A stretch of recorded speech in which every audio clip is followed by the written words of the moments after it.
God says, "Let us make humanity in our image and in our likeness" in Genesis 1:26. Who's us?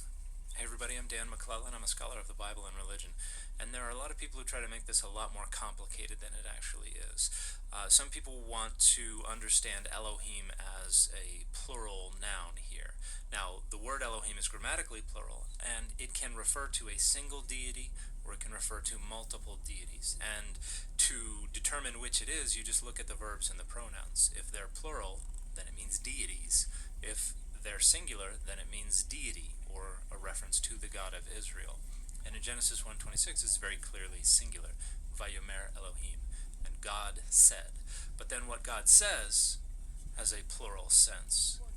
It is a cohortative, or a first-person plural command. Let us make humanity.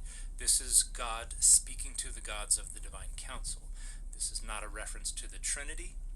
That concept would not exist until it was created between the 2nd and the 5th centuries CE, many centuries after this text was originally composed. This is not a reference to the Anunnaki or to anything other than just the divine council, the deliberative body that has oversight over the creation and the functioning of the universe. And here, God is telling them, let us create humanity. And this agrees with the other creation accounts from this time and place that has the creation of humanity as one of the acts of the deliberative body of the gods of the universe. Now, the primeval history, Genesis 1 through 11, has several references to these deities. So in Genesis 3, the serpent tells Eve that if you eat the fruit, you will become like the gods, knowing good and evil. And then in verse 22, God recognizes the human has become like one of us. Again, like one of the gods. And then they cut off their access to the tree of life so that they don't become even more like the gods by achieving the other prototypical feature of deity, immortality. In Genesis 6, we have a reference to the gods, the B'nai Elohim, the children of God, who come down and have demigod offspring with human women. The story seems to be placed where it is to give God a reason to want to destroy the earth. And then again in Genesis chapter 11, we have another cohortative where God says to the gods of the divine council, let us go down. And they are building a tower that will reach the heavens so that they can make a name for themselves. And the idea here is that if they do this, nothing will be beyond their grasp or their ability to accomplish, which in another sense makes them more divine than human.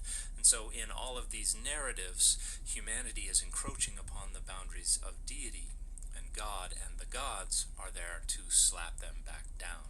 So God is represented as kind of an antagonist in the main narratives of the primeval history, trying to prevent humanity from overcoming the weaknesses and the limits of being human. And so in that sense, it is an etiology for why humans are limited the way they are.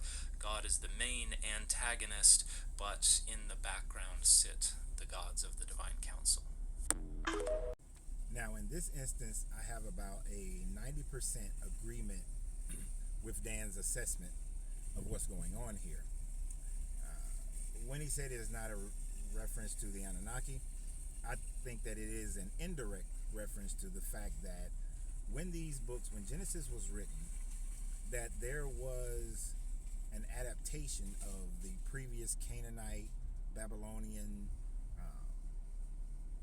religions, Samaritan religions, that was incorporated more on a similar theme. You see, since the Sumerians and the Babylonians had the theme of a supreme God and then lower level gods, that the heavenly council, that he, as he put it, symbolizes and are directly related to those pantheons of the Anunnaki, whether it's Anu, and then the next level is Enki, Enlil, and then Harsag, and so on and so forth.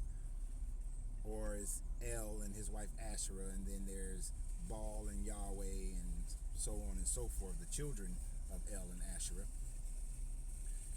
The writers of that time frame were still writing in such a way that they still had those concepts in mind when they wrote.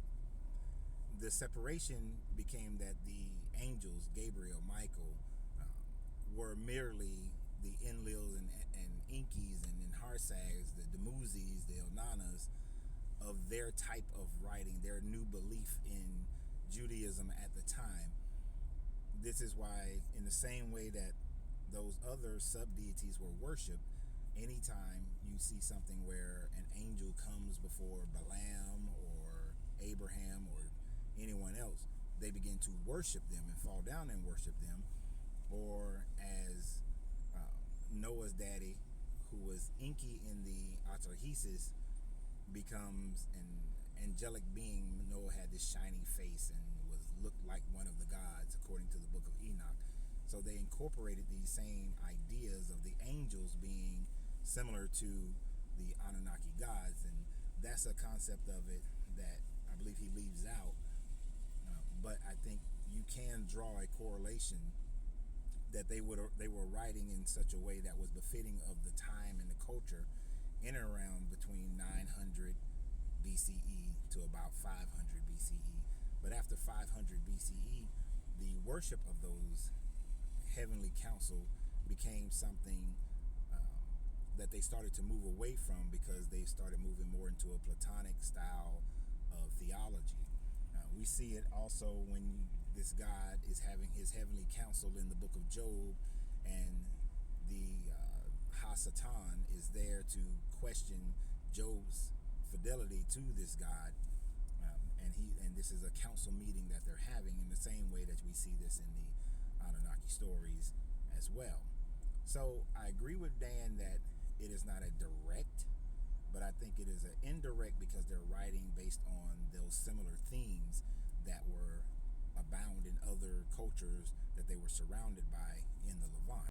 But for Christians today to take it even further, to meaning to make it seem like there was no worship of these deities in the Old Testament, would just be a flat out renegotiation of the Bible in the New Testament and in today's theology, today's doctrine, to make it seem like those were just angels and they weren't worshipped or looked upon as being divine, but they were divine deities according to the writers of that book.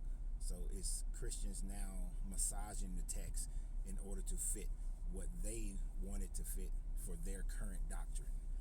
But, think about it, research it, come to your own conclusions. But this is yet another reason why these books are no different than anybody else. There's no different from the Indus religion, no different than the teachings in Ifa or the Aztecs, Mayans, or any other religious context or religious books that people have had all over the world. It is just simply that the doctrine has changed to fit what people want to believe today. So y'all have a great day, and remember always that you have to free yourself to be yourself, because your greatness is non-negotiable. Good journey, good vibration.